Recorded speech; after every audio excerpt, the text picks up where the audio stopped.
Você acredita que uma frase pode mudar o destino de duas pessoas? Então, eu estava na sala de casa. Eram quase 4 da manhã, de uma quinta-feira. Aí minha mulher entrou pela porta, sapato na mão, maquiagem borrada, e eu perguntei aonde que ela estava. Só isso, sem agressividade. Ela virou para mim e gritou: "Eu não te devo satisfação. Para de me cobrar explicação. Eu não sou sua empregada."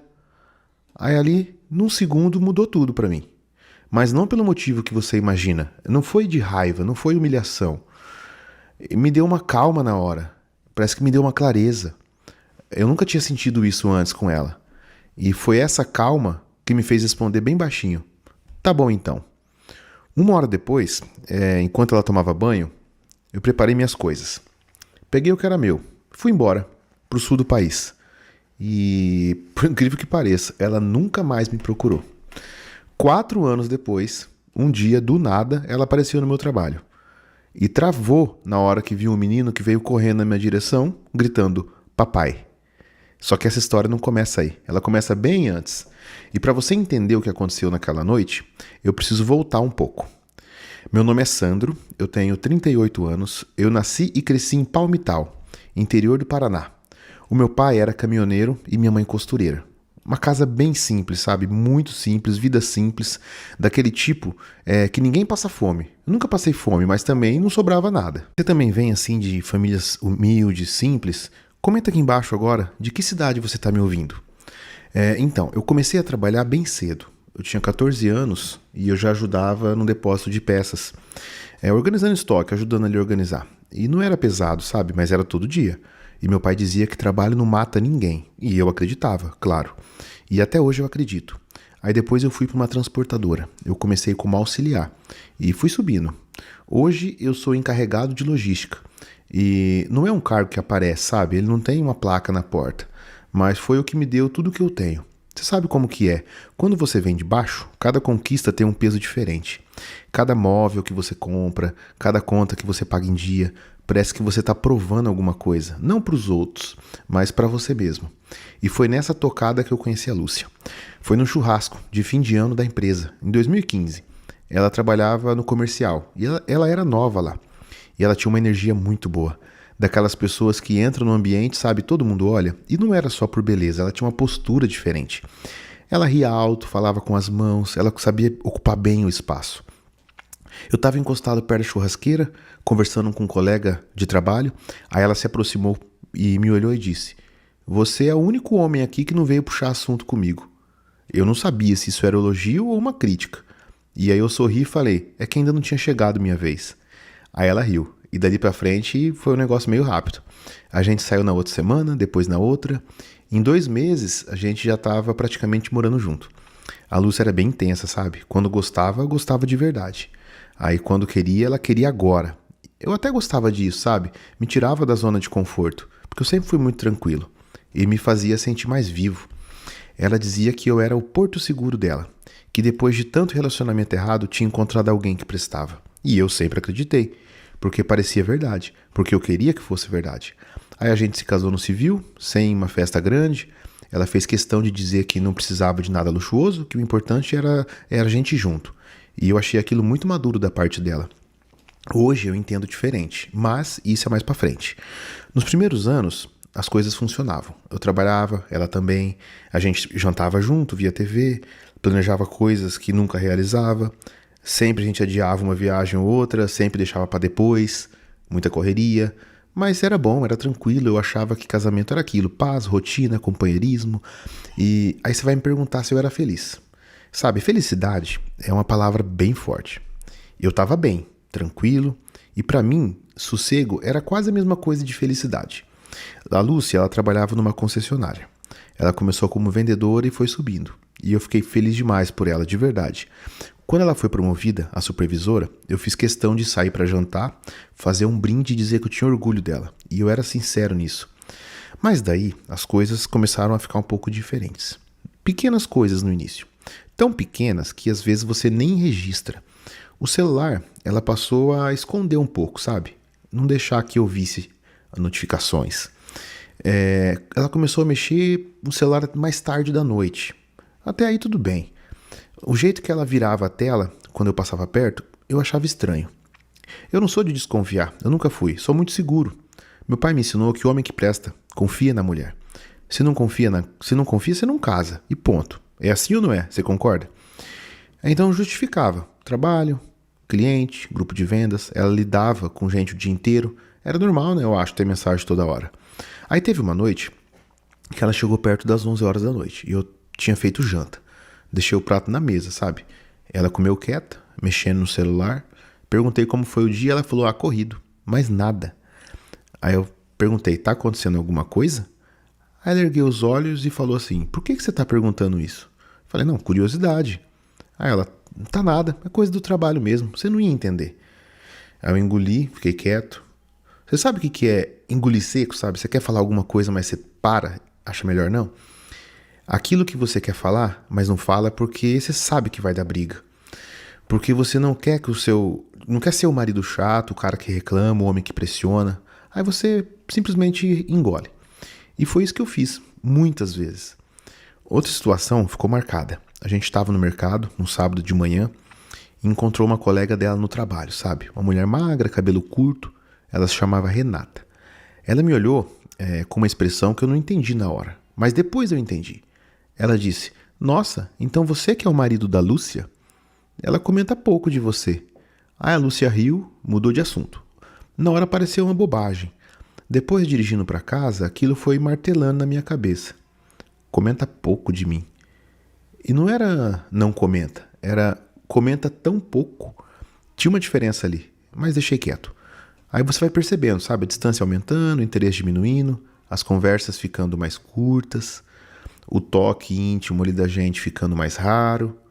Teve uma fase da vida que ela começou a se arrumar mais. Coisa de mulher, sabe? Você pensa. Perfume novo, roupa nova, cabelo diferente. Eu elogiava. Ela agradecia com um sorriso curto e continuava se olhando no espelho. Aí ela passou a sair mais. Mais eventos com cliente, jantar de trabalho, happy hour com a equipe. E eu nunca fiquei fiscalizando, eu nunca fiquei pedindo endereço, mandar localização, nunca liguei perguntando que horas que ela voltava.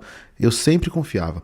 Eu confiava porque isso, eu acho que é algo que um homem deve fazer. Confiar. Enquanto ainda se respeitam limites, né? Uma noite ela saiu e disse que voltaria cedo. 10 da noite, nada. 11, nada.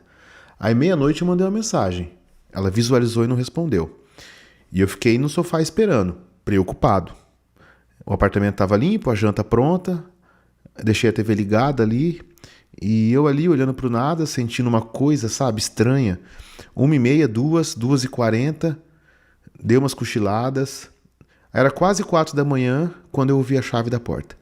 Aí ela entrou devagar, como se não quisesse fazer barulho, me viu acordado e travou. Ficou meio assim, porque eu tava no sofá, acordado, acordei com ela entrando.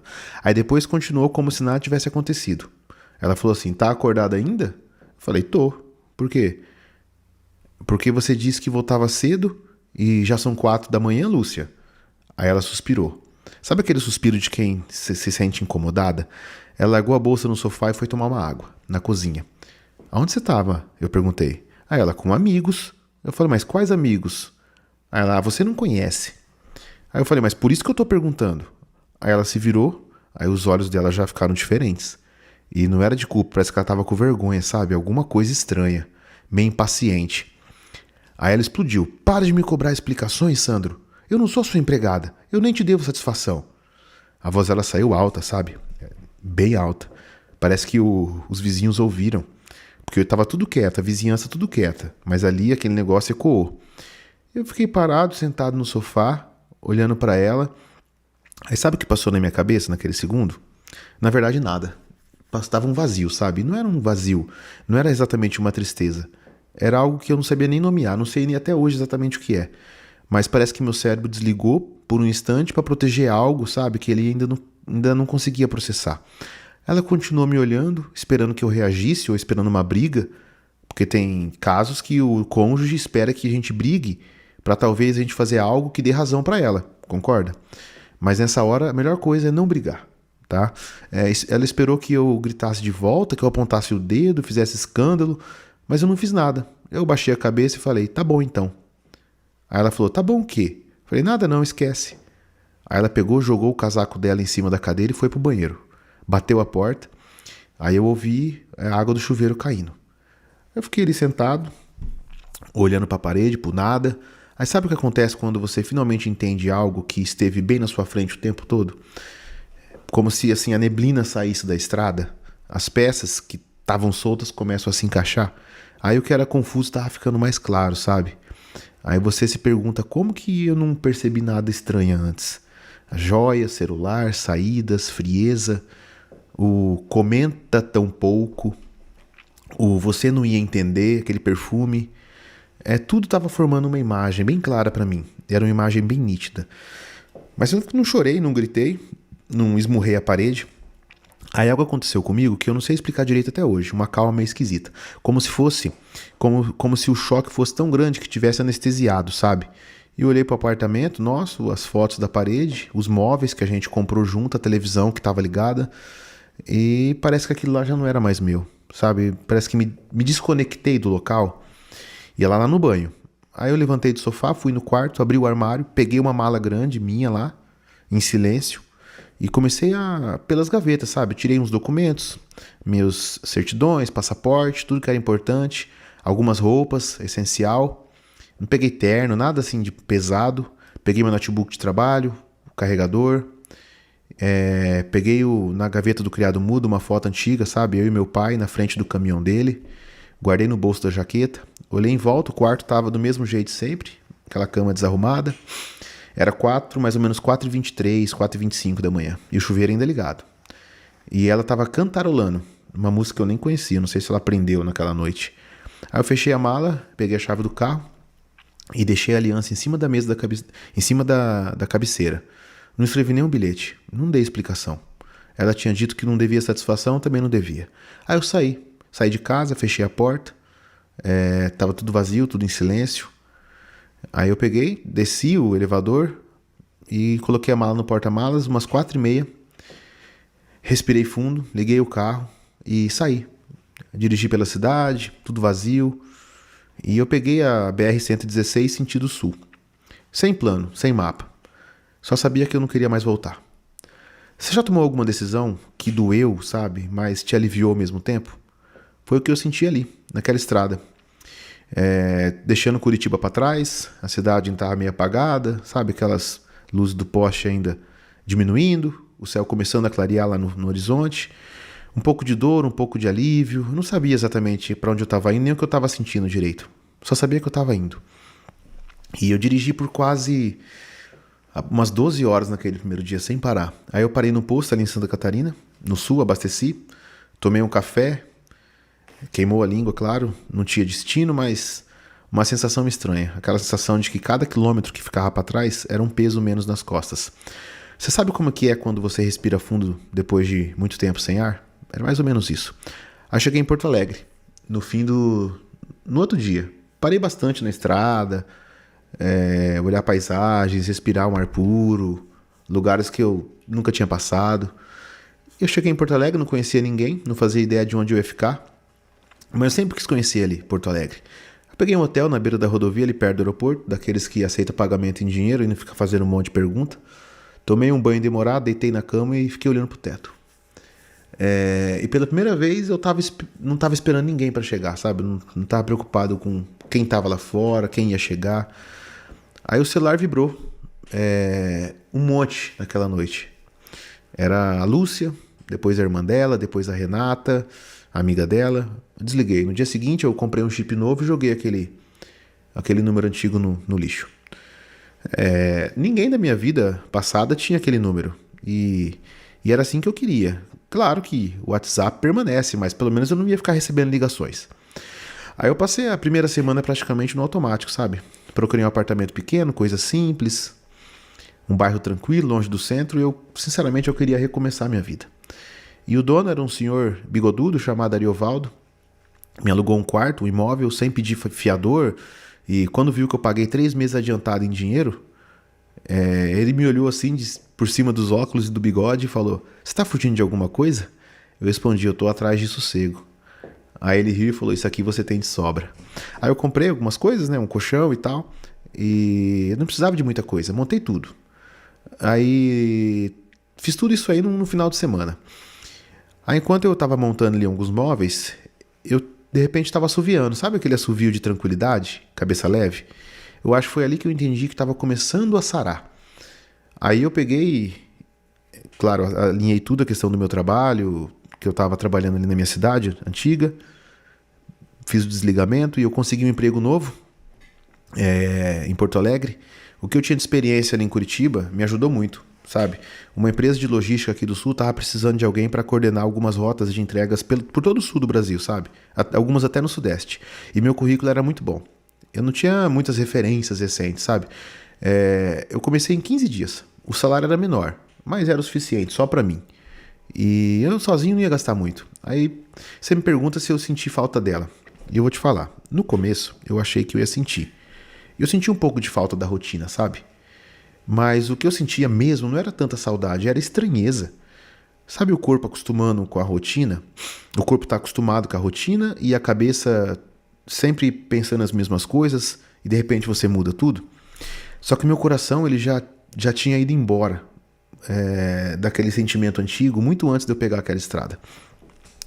A Lúcia deve ter tentado me encontrar. Eu soube por um antigo colega do trabalho que ela foi onde eu trabalhava, perguntando por mim. Disse que era assunto de família. E não conseguiu nada, porque ninguém sabia onde eu tinha ido. Eu tinha cortado todos os laços, sabe? Aí meses depois, ela descobriu meu novo número.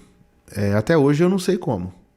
Eu recebi uma mensagem bem longa, dizendo que precisava conversar, que tinha coisas para explicar, que eu fui embora sem dar explicações, sem chance.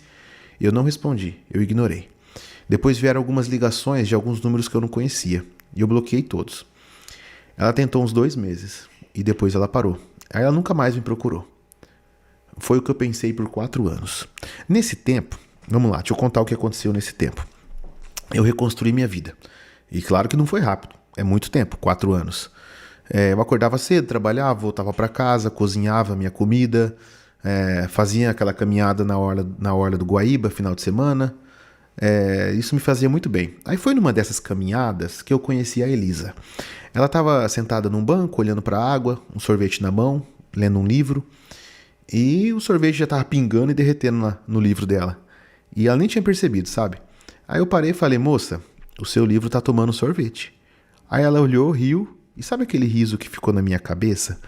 A Elisa era professora do ensino fundamental, tinha 34 anos e era viúva, mas tinha um filho pequeno chamado Pedro, de 2 anos. O marido dela morreu num acidente de carro quando o Pedro ainda era bebê. E ela contou isso sem muita autopiedade, bem firme, de um jeito direto. Como quem já passou pelo pior e sobreviveu. E eu respeitei aquilo, respeitei de verdade. Aí a gente começou a sair. No início devagar, amigos, um café, um almoço. Aí eu conheci o Pedro num domingo de chuva na casa dela. Ele era bem pequeno, falava pouco, mas tinha um sorriso que mudava tudo. A gente brincou de carrinho no chão da sala. A Elisa ficou olhando na porta com os braços cruzados e um sorriso, sabe? Que eu não sabia interpretar. Aí depois ela me disse que aquilo foi o que conquistou ela. Que homem que brinca com criança no chão é homem que presta. Você concorda com isso? Você concorda que o homem que brinca com uma criança no chão realmente é um homem que empresta? Eu concordo demais com isso. E 1 ano depois, a gente já estava morando junto. Eu pedi transferência para uma filial da empresa mais perto da casa dela. E me mudaram para o setor de operações. E eu ia ganhar até melhor. Estava mais perto, ou seja, tudo melhor. E a vida se ajeitando. A Elisa me ensinou coisa que eu já tinha esquecido. Coisa simples, como é bom sentar no sofá, conversar sem medo, confiar sem precisar ficar verificando nada. Porque eu sempre fui de confiar, como eu já disse. E como é bom estar com alguém que te olha nos olhos e não desvia. E ela sabia de tudo. Aí eu contei numa noite, depois que o Pedro dormiu. Eu falei da Lúcia, da traição, da madrugada que eu fui embora. Ela ouviu bem quieta, sabe? Ela segurou minha mão e sabe o que ela disse? Você fez o que precisava fazer. Quem não te respeitou foi ela. E aquilo pesou menos, sabe? Depois que ela falou. Eu ainda tinha um peso na minha consciência pelo que eu tinha feito. Me diga aí, você acha que eu sair sem falar nada lá atrás foi algo correto? Foi uma atitude digna que eu deveria ter feito ou eu poderia ter feito diferente? Eu não me arrependo de nada que eu fiz. Bom, o Pedrinho me chamou de pai pela primeira vez no aniversário dele de 3 anos. Ele estava abrindo um presente, um caminhão de bombeiro que eu tinha comprado e virou para mim e disse: "Olha, papai." E ele falou naturalmente, como se sempre tivesse sido assim. A Elisa, percebi que ela ficou emocionada, e eu também. Fico até hoje só de lembrar. Mas homem não chora, pelo menos é o que diziam antigamente, né? Aí eu engoli o choro e abracei ele. Com o tempo, a palavra padrasto sumiu do vocabulário da casa. Eu era pai, só pai. O Pedrinho me chamava assim e eu respondia. Era simples, era certo, era direto. Fazia 4 anos que eu tinha saído de Curitiba. 4 anos sem notícia da Lúcia. Sem contato, sem nada. Minha vida atual não tinha nada a ver com aquela vida passada. E eu gostava disso. Até aquela tarde de terça-feira. Antes de mais nada, só explicar a questão do processo de separação. Tudo foi feito da forma... Meu advogado entrou em contato com o advogado dela. Fizemos tudo da forma certinha, como a lei manda. Deixei tudo para ela, não teve briga. Eu não falei com ela, simplesmente os advogados se entenderam. Tá bom? Assinamos tudo remotamente. E vamos lá, voltando à história, eu estava no escritório da transportadora, resolvendo um relatório de frota, quando a recepcionista bateu na porta e disse que tinha uma mulher me procurando. Ela disse que era um assunto pessoal e não quis dar o nome. Eu perguntei se estava agendado e não estava. Aí eu pedi para ela esperar um pouco. Eu terminei o que eu estava fazendo, peguei minha caneca de café e fui para a recepção. Eu não esperava que era a Lúcia, de forma alguma, não passou pela minha cabeça. Ela estava ali parada na porta de vidro, a Lúcia. Ela estava diferente. Mais magra, o cabelo mais curto, uma expressão meio cansada, roupas mais simples. Não era mais aquela mulher que entrava no ambiente e todo mundo olhava. Parecia menor, sabe? Até meio encurvada. Ela me viu e deu um passo. Aí ela falou: "Sandro." Aí eu parei uns 3 metros de distância, eu senti o cheiro de perfume, o mesmo de antes. E aquele detalhe me atingiu de um jeito que eu não esperava. "O que você está fazendo aqui?" Eu perguntei. Ela falou: "Eu precisava te ver, conversar." Eu falei: "Lúcia, a gente não tem nada para conversar." Aí ela pediu 5 minutos, só 5 minutos. Aí tudo aconteceu. Antes que eu respondesse, a porta do escritório abriu de novo. Era a Elisa. Ela tinha combinado de passar ali com o Pedro pra gente almoçar. Ela entrou, viu a cena e ela entendeu tudo num segundo. Mulher é assim, elas entendem rapidamente, concorda? E a Elisa sempre teve essa inteligência, sabe, de ler o ambiente. Aí o Pedrinho, ele veio correndo na minha direção, falando: "Papai!" Aí ele gritou aquilo com a maior naturalidade do mundo. Correu com os braços abertos e se jogou pra mim. Peguei ele no colo, ele tava com a camiseta do Homem-Aranha, toda suja de tinta, sabe? Me abraçou bem apertado. Nisso, a Lúcia ficou paralisada. Aí ela olhou pro Pedro, depois pra mim, depois pra Elisa, que tava atrás, encostada na porta, com uma expressão calma, mas firme, e ela não disse nada, nem precisava. A Lúcia abriu a boca, queria falar, fechou, olhou pro Pedro, aí a ficha dela caiu. Aí ela fez as contas: 4 anos, uma criança me chamando de pai, outra mulher do meu lado. Dava pra ver a gota de suor descendo pela têmpora dela, que tentava processar, sem conseguir. Aí ela falou: "Você tem um filho?" Eu respondi: "Tenho." Aí ela: "Mas como?" Eu falei: "Faz 4 anos, Lúcia." Ela olhou pra Elisa, a Elisa sustentou o olhar de volta, sem agressividade, sem provocações, mas impondo presença. A minha mulher não precisava levantar a voz para se impor. Isso era outra coisa que eu tinha aprendido com ela. A Lúcia deu um passo para trás. Ela estava meio desmontando por dentro, sabe? Tentando não mostrar. "Eu achei que você ainda..." Aí eu falei: "Você achou errado." Aí nós ficamos em silêncio. O Pedro estava no meu colo, brincando com a lapela da minha camisa. Ela nem entendia o que estava acontecendo. A criança não entendia. E criança é assim, graças a Deus, sabe? Ela vive o presente. "Eu queria te pedir desculpas," ela disse com a voz embargada. Ela falou: "Pelo que eu fiz, pela forma que eu te tratei." Olhei para ela, não senti raiva nem pena, senti uma coisa que eu não esperava. Eu senti indiferença, sabe? Aquela mulher não mexia comigo. O oposto do amor não é o ódio. Para mim, o oposto do amor é a indiferença. Eu acho que quando há ódio, ainda há amor. Não sei, eu acho que o amor e o ódio andam muito juntos. Você concorda? E eu tava lá, parado com meu filho no colo e minha esposa do meu lado, olhando pro meu passado, como quem olha uma casa que foi demolida. Eu falei: "Aceito suas desculpas, mas não muda nada." Aí ela abaixou a cabeça. Aí eu falei: "Você pode ir agora." Aí a Lúcia me olhou uma última vez, com os olhos cheios de lágrima. Mas sabe aquele choro de quem perdeu algo que jogou fora? Não era tristeza, eu percebi que era um arrependimento. Mas o arrependimento não reconstrói nada. Aí ela deu meia volta e saiu, a porta fechou atrás dela e bateu. Aí eu fiquei ali em pé, com o Pedro no meu colo. Aí ele se aproximou, colocou a mão no meu ombro. Ela nem disse nada, ela só ficou ali, sabe? Aquele silêncio valeu mais que qualquer palavra. Sabe aquele silêncio de aprovação? Eu percebi. Aí naquela noite eu deitei cedo, a Elisa ficou na sala, mas eu não tava com sono, sabe? Eu fiquei olhando pela janela, aquele mesmo céu, as mesmas estrelas que eu via lá de Curitiba anos atrás, e comecei a lembrar de tudo, da estrada, do medo, a coragem que eu não sabia que eu tinha, o primeiro apartamento que eu morei, o silêncio que no começo doía, depois virou paz. Aí de vez em quando, a memória trazia uma cena da Lúcia. O jeito que ela ria, o gesto que ela fazia com a mão quando estava nervosa, a forma como ela ocupava um ambiente, mas era uma memória sem dor, sabe? Algo que ficou no passado. É como assistir um filme antigo que você já viu tantas vezes, mas você não se emociona mais, porque você sabe já o que vai acontecer no final. Alguns meses depois, eu soube por alto que a Lúcia tinha se mudado de Curitiba. Uma empresa dela que ela tinha feito com o chefe dela, de sócia, ela foi desfeita. O sócio voltou para São Paulo, reatou com uma esposa dele e ela ficou sem nada. Aí ela continuou trabalhando com vendas, mas longe do antigo círculo dela.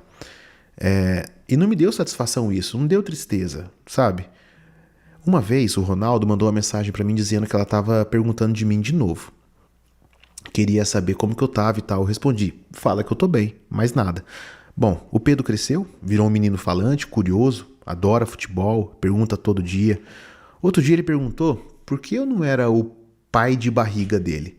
Aí eu sentei com ele e expliquei do jeito mais simples que consegui, que existem pais que fazem um filho e pais que criam um filho, e que eu era o que criava.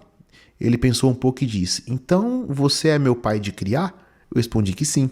Ele me abraçou e saiu correndo atrás da bola. Gente, criança entende tudo, muito fácil. É que a gente complica. A Elise e eu nos casamos no civil, sem festa, do jeito que eu sempre gostei. Ela estava de branco, eu estava de terno simples. O Pedro foi nosso porta-alianças. Aí ele entrou no cartório com a aliança numa almofadinha, entregou para mim com uma serenidade, uma seriedade de adulto, sabe? Não parecia uma criança. Aí depois que ele entregou, ele saiu pulando. A minha mãe morreu 2 anos depois da minha saída de Curitiba. E meu pai já tinha partido já antes. Eu não tenho mais ninguém da família original por perto. Mas agora eu tenho a Elisa, o Pedro e uma vida que eu mesmo construí com as minhas mãos, com meus erros e com meus acertos. Aí você me pergunta se eu me arrependo de alguma coisa. Como eu disse já anteriormente, eu não me arrependo. Eu não me arrependo de ter ido embora naquela noite, não me arrependo de ter sumido, não me arrependo de ter deixado a aliança em cima da mesa. Foi a decisão mais difícil que eu tomei na vida, mas para mim foi a mais certa. A gente passa muito tempo com medo de perder, medo de ficar sozinho, medo de começar de novo, medo do que os outros vão dizer. Mas o que eu aprendi é que às vezes você precisa perder tudo para descobrir o que realmente importa, sabe? E o que importa não é o que você tem, é o que você tem do lado de você. E hoje eu acordo cedo, eu vou trabalhar, eu volto para casa, encontro uma mulher que me respeita e um menino que me chama de pai. Eu janto com eles, converso sobre o dia, eu vejo o Pedro fazer a tarefa da escola, coisa simples, sabe? Mas é a simplicidade que sustenta a vida. Se eu pudesse dar um conselho para quem está ouvindo agora, seria o seguinte: não tenha medo de ir embora quando o respeito acabar, porque o respeito é a base de tudo. Sem ele nada se sustenta, nem amor, nem casamento, nem história bonita. E quando alguém te disser que não te deve satisfação, acredita. Mas saiba que você também não deve satisfação para essa pessoa. E às vezes, se eu tivesse simplesmente saído de casa e ficado lá na minha cidade, em Curitiba, nada teria sido assim, com certeza não seria. Talvez a nossa separação não tivesse saído da forma tranquila como saiu para mim. Bom, me conta uma coisa, o que você estava fazendo enquanto eu vi essa história? Que horas são aí? Escreve aí nos comentários, eu quero saber de verdade até onde a minha história chegou. Mas antes, eu quero dizer que nós temos uma surpresa para você. Nós preparamos 2 músicas baseadas nessa história, a história do Sandro. São músicas da história que relatam o que aconteceu aqui. E após acabar agora a história, nós vamos soltar as 2 músicas para vocês. E eu quero que vocês comentem, se você puder ouvir essas músicas, qual é a melhor, a primeira música ou a segunda música. A que for eleita a melhor música, a gente vai publicar ela no Spotify, nas mídias digitais, e depois a gente passa o link para você, tá bom? Para você poder ouvir enquanto você dirige seu carro no seu trabalho. beleza? Não sai antes de acabar as músicas. Coloca ela pra tocar aí um pouquinho, deixa o volume mais baixo ou mais alto, do jeito que você gosta. São músicas, ficaram incríveis, beleza?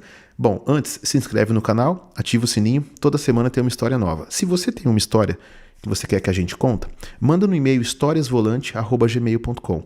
Além da gente contar a sua história, a gente vai poder fazer uma música dela também para você, tá bom? Pode ser uma história grande, pode ser uma história simples, curta. Se não der um vídeo longo, vai dar um vídeo curto, sem problemas. Nós lemos todas, filtramos todas, publicamos somente com a sua autorização. Tá bom? Um abraço, até a próxima e fica agora com as 2 músicas desse relato do Sandro.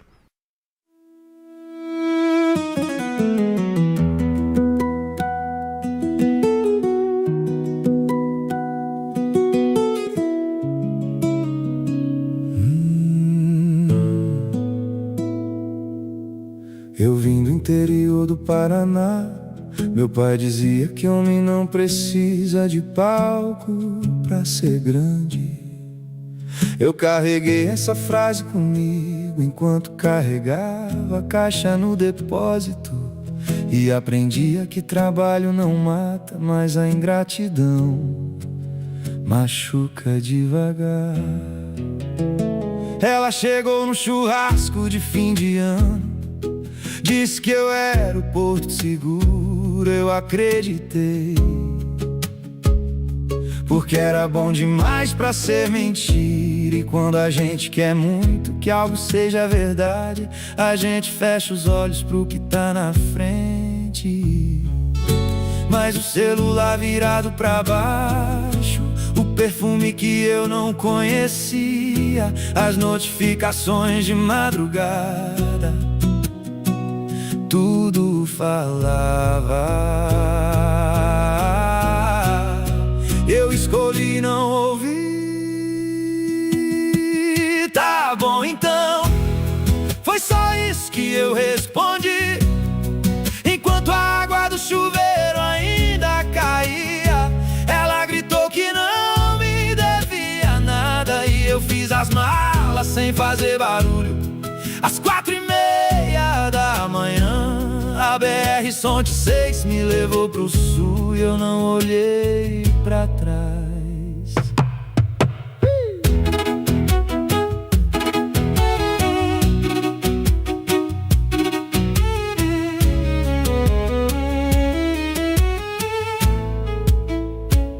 4 anos se passaram sem eu perceber.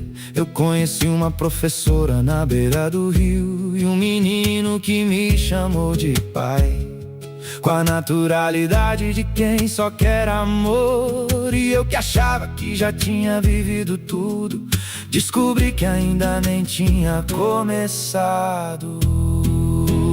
Ela apareceu numa tarde de terça-feira, mais magra, mais miúda, menor do que eu lembrava. E antes que ela pudesse dizer qualquer coisa, a porta se abriu e o menino de camiseta do Homem-Aranha cruzou a sala correndo e gritou papai. E ela travou, fez as contas, 4 anos, outra mulher, uma criança no meu colo. E a vida que ela jogou fora passou na frente dos olhos dela como um filme. Tá bom então, foi só isso que eu respondi, enquanto a água do chuveiro ainda caía. Ela gritou que não me devia nada e eu fiz as malas sem fazer barulho. Às 4:30 da manhã, a BR-106 me levou pro sul e eu não olhei pra trás. Aceitei as desculpas dela, mas não mudou nada, porque o oposto do amor não é o ódio, é a indiferença. Hoje eu acordo cedo, vou trabalhar, volto pra casa, encontro uma mulher que me respeita e um menino que me chama de pai. Não é vingança, é só uma vida simples que eu construí com as minhas mãos. Meu pai tinha razão, homem de verdade não precisa de palco pra ser grande.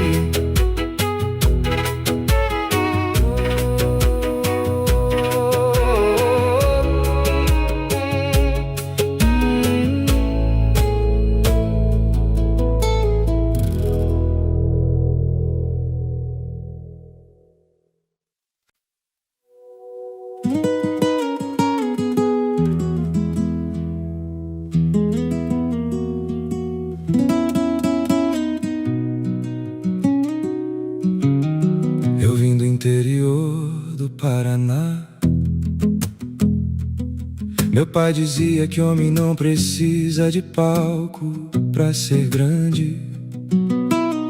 Eu carreguei essa frase comigo enquanto carregava a caixa no depósito, e aprendia que trabalho não mata, mas a ingratidão machuca devagar.